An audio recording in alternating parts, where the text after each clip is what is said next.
మరి ఆ గ్యారంటీలన్నింటినీ పొందబెడతారని చెప్పి పాపం ఆయన కూడా పెద్ద మనిషి ఇంత నీచమైన రాజకీయం ఉంటుందని చెప్పి ఆయన కూడా ఊహించలేదు. అందుకే రాజ్యాంగంలో రీకాల్ వ్యవస్థ పెట్టలేదు. కొన్ని దేశాల్లో ఉంది. రీకాల్ అంటే ఏంటి? ఇచ్చిన మాట కనుక నిలబెట్టుకోకపోతే తిరిగి అధికారం లాక్కునే అధికారం ప్రజలకే ఇచ్చేదే రీకాల్. అది పాపం రాజ్యాంగ నిర్మాత అంబేద్కర్ గారు కూడా ఇట్లాంటి దుర్మార్గులు ఉంటారని ఊహించలేదు కాబట్టి పెట్టలేదు.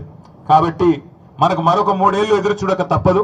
ప్రజలకు కూడా మరొక 3 ఏళ్లు మరి ఒక్క తప్పు ఓటు వేసినందుకు 5 ఏళ్లు శిక్ష పడుతుంది అనేది అర్థం కావడానికి కూడా మరి ఈరోజు వారికి కూడా సమయం ఆసన్నమైంది. కానీ ఒక రకంగా మంచిదే. ఎందుకంటే ఎప్పుడైనా సరే జీవితంలో నార్మల్గా ప్రతిరోజు అన్ని సవ్యంగా సాగుతుంటే జీవితం విలువ అర్థం కాదు. ఎప్పుడు కూడా మన చుట్టూ ఉండే మనుషుల విలువ తెలవాలన్నా, లేదా ఒక నాయకుడు విలువ తెలవాలన్నా ఇంకోవైపు ఒక ప్రతినాయకుడు ఉంటేనే దాని విలువ అర్థమవుతుంది. ఈరోజు అదే జరుగుతూ ఉంది తెలంగాణలో. ఎందుకంటే గుర్రం విలువ తెలవాలంటే అప్పుడప్పుడు గాడిదని కూడా చూడాలి కదా. ఇవాళ అందుకే కాంగ్రెస్ అనే గాడిద ఇవాళ తెలంగాణలో సృష్టిస్తున్న అరాచకం చూసి మరి రైతులు గుండెలు బాదుకుంటా ఉన్నారు. చూస్తున్నారు మీరు. మీ జిల్లాలో 3 మంత్రులు 3 మునగాళ్ళలాగా పోజులు కొడుతూ తిరుగుతూ ఉంటారు. ఒక ఆయన బాంబులను తిరుగుతున్నాడు. ఆ బాంబులు పోయిన దీపావళి కన్నాడు ఇప్పటిదాకా పేలట్లేదు. ఆయన పేరు అందుకే పొంగులేటి కాదు, బాంబులేట్ అయిపోయింది పాపం. ఇంకా 2 మంత్రులు ఉన్నారు. ఒక ఆయన బిజీగా కమిషన్లలో బిజీగా ఉన్నాడు. ఇంకొక ఆయన వ్యవసాయ మంత్రిగా. మరి ఆయన ఏం చెప్తున్నారో రైతులందరూ ఇవాళ ఎరువుల దుకాణాల ముందు లైన్లలో చెప్పులు పెడుతుంటే మళ్ళీ ఆనాటి రోజులు వచ్చాయని పాటలు పాడుకునే దుస్థితి వస్తే మరి ఆయన ఏం చేస్తున్నాడో నాకైతే తెలియదు.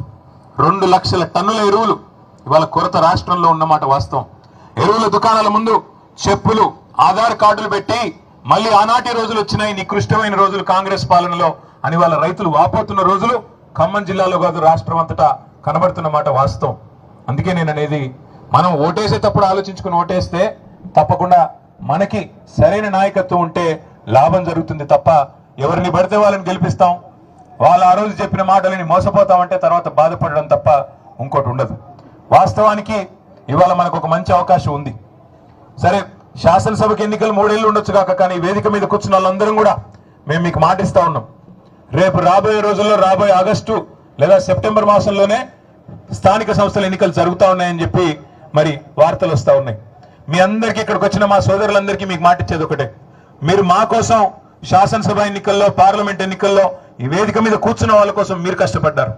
ఇప్పుడు మా వంతు మేము మీకోసం కష్టపడతాం.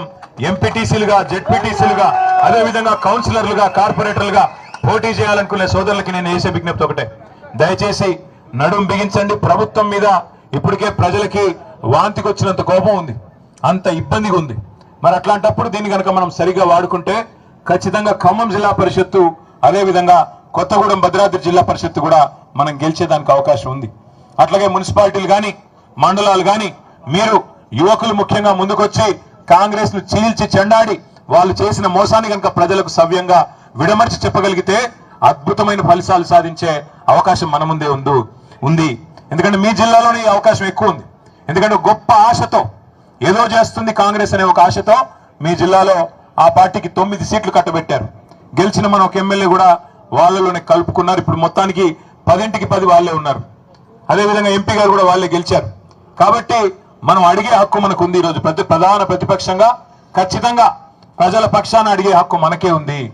ఎందుకు అంటే ఇచ్చిన ప్రతి మాట నెరవేర్చేదాకా ఎన్ని అక్రమ కేసులు పెట్టినా, ఎన్ని రకాల అపసవ్యపు మాటలు మాట్లాడినా, ఎన్ని రకాల డైవర్షన్ పాలిటిక్స్ చేసినా వదిలిపెట్టే సమస్య లేదు. రేవంత్ రెడ్డి భరతం పట్టే బాధ్యత, కాంగ్రెస్ భరతం పట్టే బాధ్యత మనందరం సమిష్టిగా తీసుకుందాం. రేపు ఇక్కడ గులాబీ జెండా ఎగరేసి ఖమ్మం జిల్లాలో ముగ్గురు మంత్రులున్నా వాళ్ళ వల్ల ఏమి కాదు, ప్రజాబలం ముందు ఎవరైనా సరే తల ఒగ్గక తప్పదు అనే సందేశాన్ని రేపు ఖమ్మం జిల్లా నుంచే ఇద్దాం.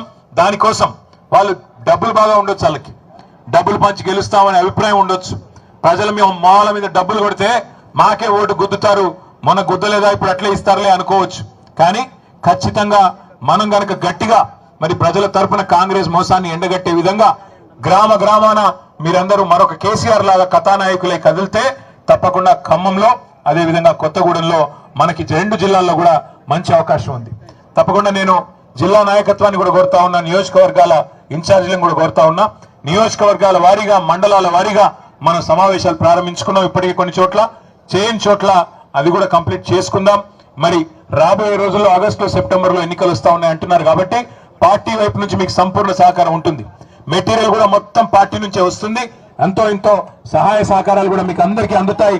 తప్పకుండా మీరందరూ ఎక్కడి వాళ్ళు అక్కడ కథానాయకులై కదిలితే మన పార్టీకి మళ్ళీ తిరిగి ఖమ్మం జిల్లాలో అద్భుతమైన విజయాన్ని నమోదు చేసే అవకాశం ఉందని చెప్పి మీ అందరూ కూడా విజ్ఞప్తి చేస్తూ, ఇంకా 3-4 కార్యక్రమాలు ఉన్నాయి కాబట్టి అక్కడికి వెళ్లేదానికి మీరు పర్మిషన్ ఇవ్వాలని చెప్పి కూడా కోరుతూ, జై తెలంగాణ, జై కేసీఆర్.